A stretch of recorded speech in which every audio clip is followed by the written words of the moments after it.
I'm going to tell you what causes your kiddo to feel the ick about you, to push you away, and to shut down to you.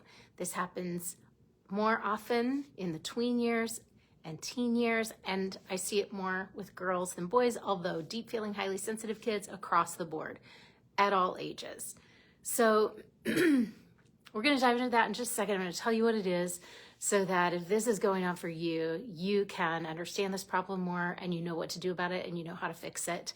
My name's Honor Janetsky, and I'm a marriage and family therapist who's been helping families for 20 years more at this point. And I coach moms on how to end meltdowns and outbursts with their deep feeling kids and create incredible, close, connected, respectful, mutually enjoyable relationships with their kids. And we do that every day inside of Awakened Motherhood. So this is a problem that I help people solve a lot. And it's one that you won't hear your friends or your colleagues or your neighbors talking about it. Moms are not wanting to admit that their kids are shutting them out, are feeling the ick about them.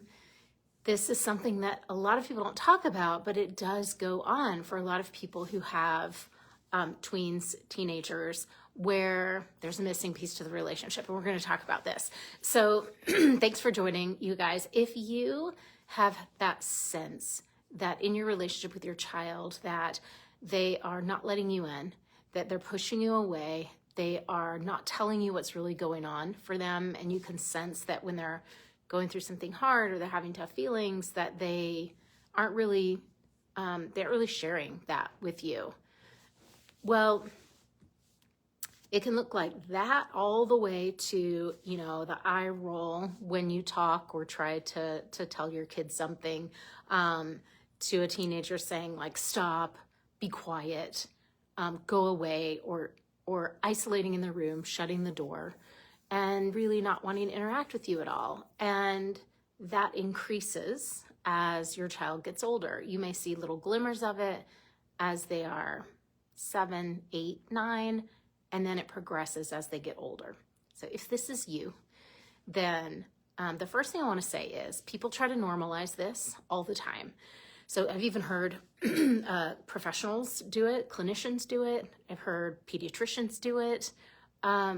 That it's normal, and other parents will definitely tell you, it's normal to have your teenager treat you like garbage. It's normal to have them push you away, shut you out, not let you know what's going on in their lives, to want to get lost in their screen, to not share with you anymore. And just because something is common does not mean it's normal. So there's a difference between common and normal. It is common that people don't have great relationships with their kids once they hit the teenage years or adolescence, 8, 9, 10. That is common, unfortunately, but it is not right. It is not normal. And it is not what I see every day with the clients that we help. So I can assure you that it is more than possible to have a really close, connected, respectful relationship with your sensitive child, your deep feeling child, no matter how different you two are, no matter how different or how alike, and you're locking horns. Those things are not reasons why. They're not good reasons why you can't have a close relationship with your child. If your kiddo has outbursts and tantrums and meltdowns, and the first, 3 years, 5 years, 7 years was really, really difficult for you with this particular child, that does not necessarily mean that you are going to have a hard relationship from 8 years old on. You can change any of the elements of your relationship at any time. You can reprogram and rewire, which is what we do with our clients. And so why is your kid pushing you away? Why do they do that? So biggest reason that no one is going to tell you about is that as an adult, a parent, we hold so much, and we hold our own ideas and beliefs about how a child should act, about how they should treat us. We have our own anxieties about the world, about, our own problems, right? And that spills over and filters into parenting. So kids push parents away when and moms in particular, when moms are in worry and anxiety about their child because they can sense there's distance and I don't like it. I'm anxious. I don't feel settled about this kiddo. I don't feel settled or confident in our connection. I don't feel like this is going the way I want it to go, or I'm nervous or I'm anxious about how this kid is doing out in the world, or how our relationship is going to look next year. Will it ever get any better? Those create a certain vibration and frequency in you. That tension that you hold around that energy, that stress, that anxiety, that worry comes through. It comes through to your child, and she feels it, and she wants zero part of it. So what happens is, we don't mean to do it as moms, but through our interactions, through our parenting, we will accidentally let that stuff seep through. Our worry about our child, our anxiety, our attempt to kind of make things better for them, solve things, fix things, help them do better, help them be better, right? Seems like a good idea, but they want none of it. It gives them the ick. I remember I had my older child. This would be sometime maybe 2 years ago, and she was in adolescence. We were at a coffee shop, and my name is always a problem at a coffee shop, as you can imagine. People misinterpret it all the time. So before I had kids, I used to give fake names, and then kind of as I had kids and they got a little older, they thought it was cute for me to give their names, one of their names. So I'd like make a nickname on one of them, and I would give them that name. Well, about 2 years ago or so, one of my children thankfully told me, that gives me serious ick, Mom. I was like, oh my God, when did that start happening? I'm so glad you told me this. And I value my kids' feedback so much. I really do. Even if sometimes it might be something way harder to hear than that. I really value their feedback. And it's it was a boundary crossing in that moment.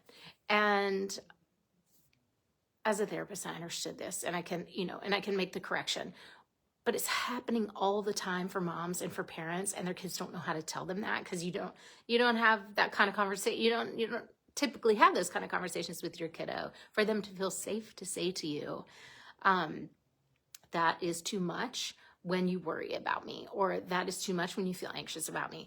So what's the answer, right? When you put your stuff, your worries, your anxiety about how your kid is doing on them, they want nothing to do with that. That's their self-protective mechanism. It's a healthy thing. It's a good thing that they know that that is not for me. Take that back. But parents don't know how to take that back. They don't know how to own that and what to do with it. And you're in good company if that is you. So here's what I want to say.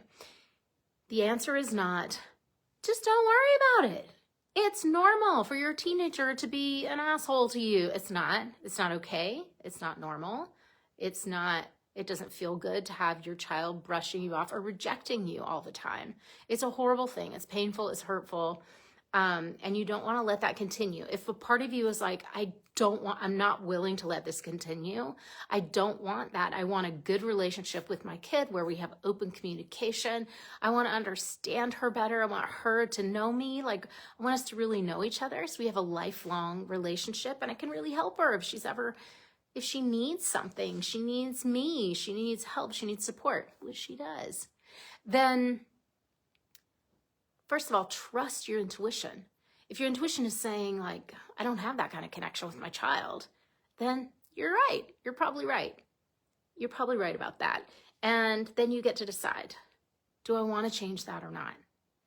And if the answer is yes, I really want to change that, then book a call with me, get on my calendar. I'll tell you exactly how we do it. I'll lay it all out for you. Here are the steps. This is how you go from feeling disconnect, overwhelmed, anxious about how your deep feeling kid is struggling or is having outbursts or melting down, and you really want to change that. I'll show you all of it. There are no secrets here. And I'll lay out for you how you as a parent can lead your child into having an incredible, rewarding relationship with them. So book a call. I will drop the link below. It's www.honorjanetsky.com/call, and I'll put that in the comments below. So just look in the comments, and I'll spell out for you how we do it. I help moms every single day who feel like their relationship was beyond repair, beyond hope, and who say they have a really smart kid, a really successful kid who does well out in the world, who does well in school, who has great friends, who makes good grades, you know, a kiddo who isn't struggling by anyone's standards. But what happens at home and what you see is that this kiddo really doesn't know how to navigate his or her tough emotions. And you're getting the brunt of that. And they're shutting you out. And you're feeling rejected. And they are, rolling their eyes, or, you give them the ick. They don't want to be seen with you, kind of thing. That is a problem that can be solved. That is a problem to solve.